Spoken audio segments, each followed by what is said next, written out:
Hello and welcome to Strange Stories. It's great to have you here. We are all about sharing stories of near-death experiences from around the world in the hopes of bringing some light and inspiration to your day. Our daily videos offer a glimpse into what lies beyond this life, and we believe that they can help us all appreciate the gift of life a little bit more. If you enjoy our content, please consider liking, subscribing, and hitting the notification bell to stay up to date on all of our latest videos. Your support means the world to us and helps us continue to grow. And to our returning viewers, welcome back. We're thrilled to have you with us again. So go ahead, grab a cozy blanket, get comfy, and join us for today's incredible near-death experience story. My name is Anna Stone, and I am currently a college teacher. I teach psychology at the junior college level. I'm a former high school science teacher and a former neural engineering research scientist. And due to the nature of the contracts, I was under multiple contracts with the military under DARPA and the Department of Defense for about 20 years on and off. So to say I'm skeptical or analytical is a bit of an understatement. I'm a sucker for research. That is my preferred drug. I enjoy doing research. For fun, I write papers. In addition, I have a master's degree in interdisciplinary studies in online education and professional communications. Then I'm currently pursuing my second master's degree in consciousness and transformative studies, while also pursuing a PhD in metaphysics. So I'm not sure if there's a shift here from science teacher to research scientist focusing on consciousness. And the reason for this is that on November 8th, 2016, I died for 6 minutes. And I came back clearly, and I had an experience that, to put it mildly, changed my life. I had an ectopic pregnancy that ruptured, causing me to bleed out and lose nearly half of my blood volume. I awoke in the hospital and they told me I was pregnant and that I would, and they told me what had happened. And at some point, I just had this overwhelming feeling wash over me. That was extremely concerning. It's unlike anything I've ever felt. I don't have much to relate it to, other than being completely overwhelmed by the sensations that were occurring within me. It was, I later realized when I was teaching one of my high school biology classes, cellular respiration, that I had a moment in the classroom where I realized, oh my gosh, I know exactly what that feeling was. All of my cells were now releasing all of their ADP and ATP reserves to try to keep me alive in that last moment. And it was extremely unpleasant because we don't usually feel like we're working right there. That's like a luxury we don't realize we have. But I did it. And it was so intense that I thought I was going to explode. And it was like, ooh, when it got to the point where I was just almost too much to handle. And I was just floating up like when you release a helium-filled balloon and it hits the ceiling and kind of bounces there for a minute. That's exactly what happened. I was also bouncing off something of it, which I later realized was the ceiling. I looked down and saw myself, people around me, and then shortly after that, I heard the flatline sound. So I died before leaving my body. So that was something interesting that, for some reason, I always forget to mention when I'm telling the story. But it was interesting that before, I felt like, so that's what I take away from this, is that a lot of the time, before the actual trauma of death, we actually leave so that I don't know. Maybe it's physically painful more than what I was feeling. I'm not sure, but I was out earlier and saw them working on me, crash cart, whatever, all that sort of thing. And I look down and think, shit, that stinks. That was very blasé, detached from the situation, as if there was no real emotion behind that statement. It was just a simple recognition. Oh, well, that stinks. I mean, I'm only 38 years old and this just happened. So I looked to the left at some point. Like I was looking down to my right and seeing all of this, and then I looked to the left and I'm somewhere else. I'm not in the hospital anymore, but when I look back, I'm in the hospital. So I was literally in a different place, depending on which way I looked. And there's a room to the left, I believe. I don't see any walls, floors, or ceilings, but I know I'm in a room, and the light is very white-ish, like yellowish, whitish light, not blinding or anything. I don't see any other people. I did not travel through a tunnel. I don't see any deceased relatives. None of the above. I was alone, but not alone, and I'm not sure how to explain it, other than that I realized I wasn't in a body anymore. So it suddenly dawned on me that I'm really big, like huge, like my existence is very large, all over the place, and I can feel the boundaries of my being. I can sense the energy of other beings. It's almost as if it's our aura or that magnetic field that surrounds us. It was as if I could feel other people or entities nearby but couldn't see them. Other than that feeling, I wasn't aware of anyone else's presence. And when I looked back I thought, wow, that was a lot. I wasn't too thrown off by it, but it definitely felt familiar while also being unfamiliar. So it was unusual. It's difficult to put into words. So I look down and see them call death as in my time of death. And, I'm like my kids, right? So I immediately think of my oldest, who was in college up north in Fresno, about 210 miles away at the time. And I was literally in front of her. The second I thought of her, instantaneously. I'm in her college classroom, she's taking an exam, and I can see her sitting there stressed out about her test. Lucy, how about you, my 2-year-old son? And I'm instantly in front of her too. And she's in the hospital waiting room, playing with Legos. Okay, she's fine, I think. And then, when I go back to the room, I see myself like it's me standing in front of me in physical form. So I guess I'm not physically active. I don't really realize this until I return, but I don't realize that I literally have no eyes to see with, no mouth to speak with, and no ears to hear with yet. All of those things are still possible for me. That didn't happen until after I returned, but I'm glad I did. But right now, there's a woman standing in front of me who resembles me, but is slightly different. There are some differences in her appearance, but I'm very aware that it's me, but a different version of me. I'm at a loss for words. So now I know what it's like to be a woman. So I now know what it is, but at the time I just thought, okay, I'm talking to myself, which I do all the time, so that's all right, right? As if I wasn't too tripped out on that, and she just does something, and it's one word, and it's telepathically transmitted, and it's the word nope, nope. And let me also say that I recognize that my personality was still intact. For the most part, when I looked down and said shit that sucks, Anna would respond in the same way that I would. So it occurred to me, oh, I'm still me, right? I'm not sure what I was expecting, but I was a little bit excited, like happy about it. I was pleased, as if to say, oh, I'm still me. So my memories are still intact. I'm still myself. And then the nope that she said to me was a message that was essentially a zip file. It's as if that word was implanted in my mind, and since I've returned, it's been opened, and it appears that more stuff has arrived. That's the best way to put it. So it was like one phrase, one word that was encoded with a lot of other information that I would have later, right? So, I knew right away what that meant. I had a feeling. It meant I was going back. I knew I wasn't going to stay, so I look at my body and think, oh my God, how am I going to fit back into that? Because I'm huge, like my expanse of our consciousness is enormous, so I was worried about how I'd get back into the body, and I got funneled, I guess is the best way to put it, back inside through my navel, so my belly button. And that's when I saw a tunnel-ish, like, you know what?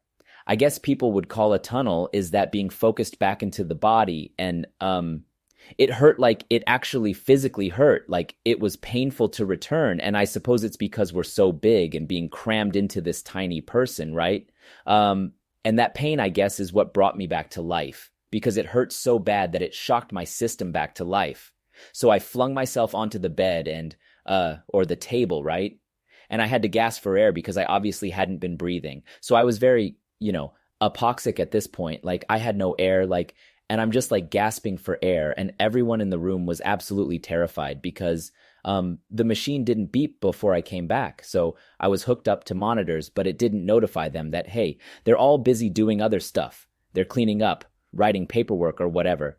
And I had overheard some of what they had said while attempting to revive me. And when they called death that, I overheard their conversation, so I knew right away when I returned that, oh my God, I died. I realized what had happened in an instant, and that was really upsetting because I didn't believe in that before.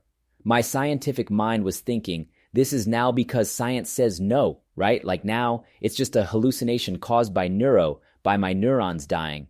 My brain malfunctioning, like all the things you've heard about, like when people die, all of these things can be attributed to that stuff, right? So I'm like, did you say this? Did you do this? I start like right away when I catch my breath, like, did you say this? Did you do this?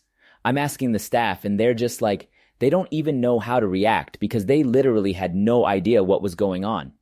It was kind of shocking how they were. One of the guys literally looked white, as if he was about to pass out, and he was like, "You're okay. I've been talking for 6 minutes and haven't been breathing." That's what I believe was going on. I can't be certain. But, they confirmed what I was saying, which was unfortunate for me. And, as the doctor pointed out, how could you have heard that? You were dead there. How could you possibly have heard that? You know what I mean? And he seemed to be worried about something. I feel this way because he said something disparaging about me in his comments. And when he called time of death and, because I had a previous problem with OxyContin that I had overcome many years before, but it was still in my file, so he said something about, well, what do you expect? She resembled an oxy addict. I heard that I didn't, but it didn't bother me at the time. Right, like when I was witnessing it. But when I returned, I was enraged because I was like, what did that have to do with anything? This was 8 years ago for what it's worth. But like he was, I think his reaction was, oops, she heard that. I'd better watch my mouth from now on, because that's the vibe I'm getting again. I can't prove it, but at this point in my life, I also had a drinking problem. I've had this problem with childhood trauma, very traumatic childhood. That's because I'm sure I have a lot of problems in my life. One of them was my addictive personality and, having problems with substances throughout my life, and drinking was my thing at the time, and it was really sending me off the rails, as if it was truly ruining my life. And even though it was only for a year and a half, 2 years, it was the worst 2 years of my life as a result of it. I went home from the hospital when I returned. The first thing I tried was to drink, but I couldn't. It was literally impossible. I attempted to drink it. That got into my mouth and turned into this disgusting foam situation. They quickly became extremely hot. And I was like, oh, and I tried and it just wasn't working. So I was like, okay, so it literally cured my alcohol addiction in 6 minutes. And I'm still fine with that to this day. I didn't like it, and my doctors had no idea why it was there. They were like, I don't know, take it as a blessing, they said. There's no real reason for this, but consider it a blessing, which I certainly have. And for that, I am extremely grateful. But when they acknowledged that I had heard those things and that they were true, it dawned on me. Oh no, wait. How is this possible right now? Okay, this is fine, I thought. So you're saying you're confirming what I heard and saw, so it can't be my neurons misfiring. It cannot be a hallucination because hallucinations by definition are not real. So that means only one thing. I saw what I saw because I could still see after I died. And now that contradicts everything I've learned in science, everything I've believed for the past, 38 years. And it was a little traumatic, I'm not going to lie to you. It had a traumatic effect on me. Just because we all know we're going to die, but I guess we always think it'll be later in life or something. And here I am with 2 children, and, I'm young at this point, so it's like, no, I don't want this to happen. So it was a significant wake-up call for me. It also changed the course of my entire life. I came back with this unfathomable desire to return to school, finish my education, and become a teacher. I'm not sure why I was like that. I would never have imagined myself as a teacher in a million years, because I was a bad student in high school. I was, and I despised it. I ditched. I didn't put in any effort. I was pretty bad. And, even my friends were like, you're going to be a teacher. That is absolutely hilarious. So, it was, but then I did it. I got my first full-time job as a teacher within a couple of months. And I was teaching biology to students who had emotional regulation issues, learning differences, similar to the kids who can't stay in mainstream schools. As a result, they were assigned to a special school. And so I was teaching there, and it was so fulfilling because science hadn't been fulfilling to me in the beginning. But after a while, it was just the same monotonous laboratory, things over and over, like these tests I'd run, and it was just over, monotonous over and over. This was different and challenging. It was fantastic. I had this sudden desire to be of service to people, whereas before I was pretty selfish and unable to care so much about other people. And also to begin healing the things from my childhood that had been plaguing me my entire life and causing me severe issues like anxiety disorder and panic attacks and all that stuff and bad relationships and that, having problems keeping work, all those things that happen from, complex trauma. So that's what I've been doing since then. I changed my life to the point where I am now completely focused on assisting others with unresolved traumas. I also had to accept the fact that I have some psychic stuff going on, and I'm not sure how to properly put that in, like explain it other than my whole life I'd seen weird stuff or had experiences, and I always managed to excuse them away by saying it was my imagination or I perceived it incorrectly or something. And now, since that happened, it's gotten a lot more intense and worse, to the point where I went to get a psychological evaluation because I thought I might be schizophrenic. I thought there might be something wrong with me, like brain damage from lack of oxygen. So I went to USC College here in Los Angeles and paid for a psych assessment, and it came back all negative except for complex trauma like post-CPTSD, which does not cause hallucinations or anything like that. So I went through but I did my research. I made certain that I was covering all of my bases here. If I'm hearing and seeing things, I need to make sure they're not just in my head, because this is like a different person.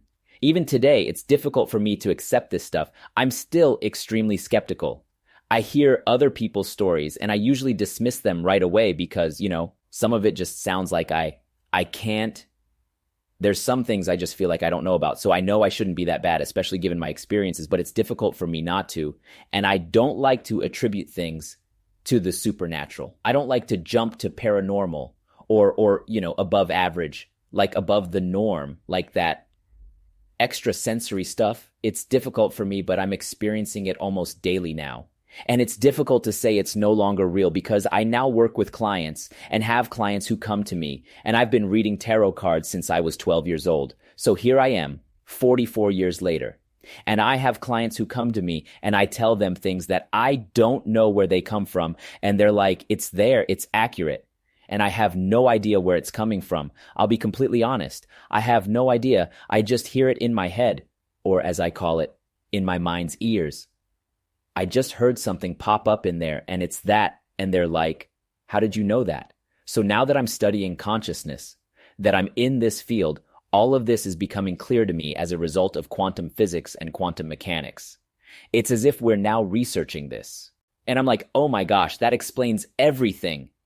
All of these things now have some scientific backing, which makes it so much easier for me to accept because it was so difficult before. But as a scientist, I also know that we are very arrogant in quantum physics and quantum mechanics. It's as if we're now researching this NCE.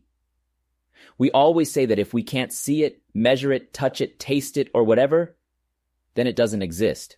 That is simply false. Because if you go back in time, it was Robert Hooke who said there are cells, right? He appears in the 1600s before microscopes and real stuff. And he draws these things beforehand. How did he find out? And he said it again and again and again. That Leeuwenhoek is also a scientist who works with bacteria. It's a total pattern that happens where someone says, there's this thing, and everyone's like, well, no, that's fake because we can't see it. People have been killed for doing things like this in the past. And then they realize, oh, no, we simply didn't have the technology or capability to see it back then. So it was true. How did they know that before that? That has always thrown me off. So I'm wiser now. Okay, those people knew that, but they were told they were wrong. And guess what? And they discovered it was true after the fact. And now their names are associated with it. So we can't say, for example, that it's not scientific or that it's not real because we can't measure it. We simply lack the necessary technology. And that attitude is very anti-science because it appears that we are going against our own scientific method. We can only measure what we have the means to measure. So we can't say one way or the other until we get there. So it's arrogant of us to always say it doesn't exist rather than simply saying we don't know. It would be so much better if we just said we don't know, because that whole thing stigmatizes a lot of people. No, it's not true. Then they have experiences that contradict that and they are told that they are incorrect. As a result, I believe it causes some issues. However, this consciousness studies program has opened so many doors for me and allowed me to process my experience even further. So now I know that the woman I saw was without a doubt me, but like the sum total of my life experiences. That's why she looked different, because all of those experiences are imprinted on your face. You know, you kind of wear your experiences on your face. That's why, because she had all of my lives rolled into one. That's why there were these distinctions, these minute, subtle distinctions. And I'm also aware that what I did was planned in advance. That was when I realized I was going to be in a bad place in my life. And it was like a cosmic reset for me, a reset button that said, okay, girl, get it together. That is exactly what I did. I also believe that I recovered pieces of my fragmented self from childhood trauma. When I needed to dissociate from abuse and other things when I was younger, I went and picked up those pieces. And so I could reintegrate as a whole person here so that I could help others, because that's what I'm doing now. I'm assisting others in processing their own unresolved childhood trauma. And I wouldn't be able to do that unless I was able to reconnect with my whole self and process my own trauma, which is still ongoing. I'm still doing it, but it's a lot further along than it was at the time. So there you have it, my story. Yeah, that's exactly what happened. So, and I'm grateful for the opportunity. And I have some other thoughts, such as why couldn't I drink again? You know, I think I figured it out too. I was reading something about shamanic healing in one of my courses, and there was some literature that I had to read about how people with addictions tend to be people who have a void that they're trying to fill, right? And we know that they're attempting to fill some void in order to feel complete. But I believe I now understand what that hole is and how it is connected to the source. When I went back, it was like I got my fix, so to speak. So I no longer needed to drink. So while we're here, we forget we're divine, as if we're all a part of God.